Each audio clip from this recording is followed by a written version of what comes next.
نحمدہ ونصلی علی رسولہ الکریم، اما بعد۔ میرے پیارے نوجوان ساتھی اور دوستو، آئیے آج ایک نوجوان کا سخاوت کا بے مثال نمونہ آپ لوگوں کو سنا رہا ہوں۔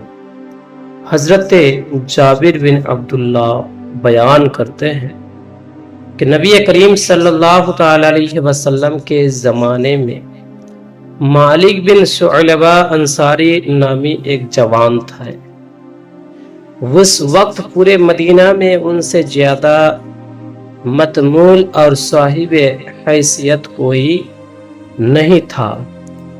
ایک بار بارگاہ رسالت معاب سے ان کا گزر ہوا اور رسول اللہ صلی اللہ علیہ وسلم اس وقت اس آیت کی تلاوت فرما رہے تھے۔ سورہ توبہ 34 اور 35 نمبر آیت۔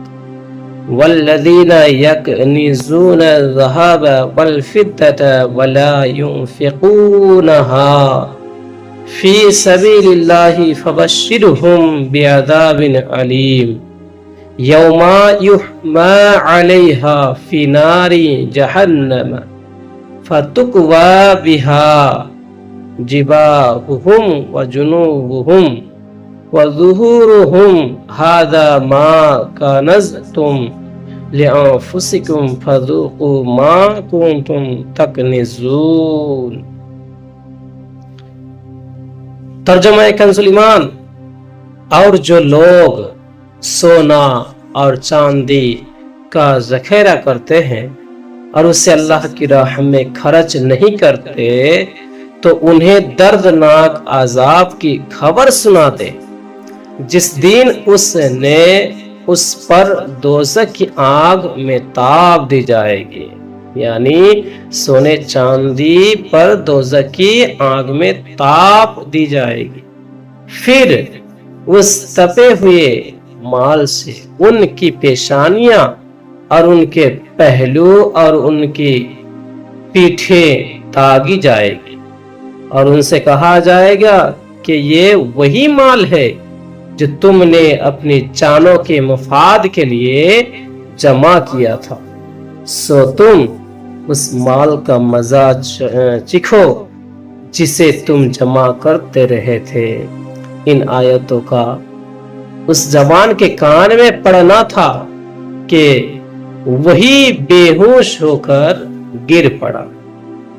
جب ہوش آیا تو مصطفیٰ جان رحمت صلی اللہ علیہ وسلم کی بارگاہ میں حاضر ہو کر عرض گزار ہوا، میرے ماں باپ آپ پر قربان ہو، یا رسول اللہ، آپ جس آیت کریمہ کی تلاوت فرما رہے تھے کیا اس سے سونے چاندی کو ذخیرہ کر کے رکھنا مراد ہے؟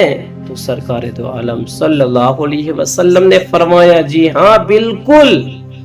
تو مالک نے کہا، اس ذات کی قسم جس نے آپ کو حق کے ساتھ مبعوث فرمایا، آج مالک اس حال میں دن گزارے گا کہ شام کی تاریکی پھیلتے پھیلتے اس کے پاس نہ کوئی درہم بچے گا اور نہ کوئی دینار۔ چنانچہ جو کچھ ان کے پاس مال و دولت تھا سب اللہ کی راہ میں خیرات کر دیا۔ میرے پیارے نوجوان ساتھیوں، اس سے سبق کیا ملا؟ ہم لوگ بھی دنیا میں ہیں، ہم لوگ بھی دنیا میں چلتے پھرتے ہیں، دنیا کے لیے تو مال جمع کرتے ہیں، دنیا کے فائدہ کے لیے تو مال جمع کرتے ہیں، لیکن یہ مال آپ کو جہنم کی طرف لے جائے تو کیا انجام بنے گا؟ تو پیارے نوجوان ساتھیوں، مال جمع تو کرو لیکن اللہ کی راہ میں خرچ کرتے رہو تاکہ اللہ اس کے ثواب آپ کو عطا کرے۔ میرے پیارے نوجوان ساتھیوں، جو بھی مال آپ جمع کیے ہو تو اس سے آپ دیکھ لیجئے کہ زکوٰۃ نکلے گا تو زکوٰۃ نکال دیجئے، سونا اگر رہے تو سونا کا بھی زکوٰۃ دے دیجئے، پیسہ ہے تو پیسہ کا بھی زکوٰۃ دے دیجئے، انشاءاللہ کریم اس سے آپ کا ہی فائدہ ہوگا۔ صلو علی الحبیب صلی اللہ علیہ وسلم۔